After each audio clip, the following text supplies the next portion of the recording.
People have always told me that my handwriting looks like chicken scratches on a piece of paper. I'll admit it. My H's are short and stubby, sometimes morphing into U's, and all of my letters lean to the side with an extreme tilt, as if they've been blown by a gust of wind. But this is not what I want to talk about today. The thing is, whenever someone mentions this to me, I can usually brush it off with a smile and a joke. However, when the time comes for me to write something in Chinese, my wonky handwriting becomes more than just a cosmetic quirk. It becomes a badge of shame. Now, perhaps some of you sitting here in the audience today will relate deeply to what I've just said. Perhaps, like me, you also struggle to read, write, or understand what's supposed to be your mother tongue. This is the polarizing feeling of cultural conflict. And I'll never forget the first time I felt it. I will never forget the feeling of my cheeks burning up as I did Chinese writing exercises, because my parents would chide me, saying, "It looks like you're drawing characters, not writing them."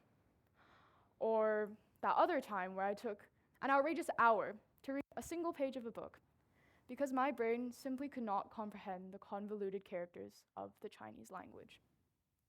And still, even today, I make self-deprecating jokes with my friends about how I'm too whitewashed or how my Asianness is undermined by trivial things, like my inability to do the Asian squat. So the point is, I have always struggled with my cultural identity. But what is cultural identity? How do we define something so abstract? Well, the Oxford reference describes it as the following: the definition of groups or individuals in terms of cultural or subcultural categories.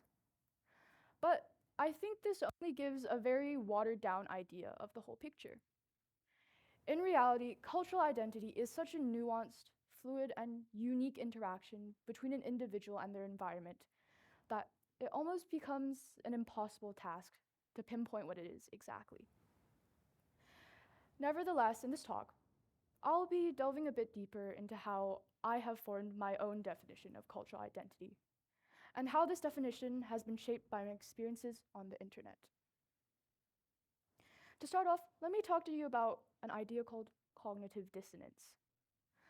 Fundamentally, cognitive dissonance is when our ideas are contradicted, either by themselves or by outwards influence, causing feelings of immense discomfort.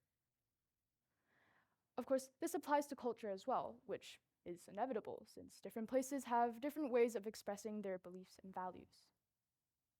However, this clash, though unavoidable, can lead to feelings of insecurity, alienation, and isolation, because as human beings, we all have this primal desire to want to fit in and to force ourselves to conform. And so this deep discomfort causes us to question, what do I want to align with? My roots or what's around me? As my personal answer to this question, here's my story. I was 8 years old when I moved to Hong Kong from Canada. Growing up, I was caught between two drastically different worlds. One made up of traditional Chinese conventions passed on to me by my family, and another that glimmered with the lure of fitting in with Western society. As a kid, everything around me, down to the food I ate, the movies I watched, and the music I listened to, were all heavily steeped in Western influence. Meanwhile, those closest to me, my immediate family, had almost all grown up in China. They had a different set of beliefs and values to me, and I found it very hard to align with them. This, combined with the fact that my Chinese was maybe elementary at best, all made me feel like I was a fraud.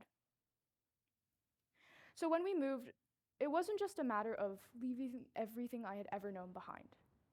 No, at 8 years old, I was more mortified by the fact that I'd have to navigate the difficult journey of fitting into a culture that I was meant to be comfortable with, but simply wasn't. To put it frankly, I didn't know who I was. I was a ball being tossed from place to place, culture to culture, even though my notion of identity had not even fully solidified yet. I mentioned my experiences on the internet earlier, but before I get onto that, let me make one thing clear. The internet is a very competitive place. Companies, celebrities, and content creators have mere seconds to grab your attention. And this rapid dissemination of information, though great commercially, leads entire cultural practices to be washed out. Cultural diversity becomes overshadowed by this dominant mainstream culture, formed of oversimplified ideas and trends. I think people don't realize how harmful this is. Growing up, I formed my self-perception based off of mainstream ideals of beauty. What Hollywood shows us as beautiful is blonde, skinny, blue-eyed high school cheerleaders. Think Sharpay Evans, Regina George, or Barbie. Well, I certainly was not this. But I desperately wanted to fit in with what was trendy. But because I didn't, I admonished myself for it. And this followed me for years, until one day I finally saw the other side of the coin. I distinctly remember being locked indoors during the pandemic and stumbling across this video about the Chinese cultural and philosophical inspirations behind the hit film Kung Fu Panda. Now, not only was the delivery of this video absolutely hilarious, most importantly, I found that I really resonated with this creator. Like me, she was of Chinese descent, grew up in Canada, and we even had similar interests. But she was well versed in her and my culture's history in a way that I wasn't. But by the end of the week, my YouTube recommended page was chock full of videos about Chinese history. For example, one that analyzed the degree of historical accuracy in Chinese costumes and film.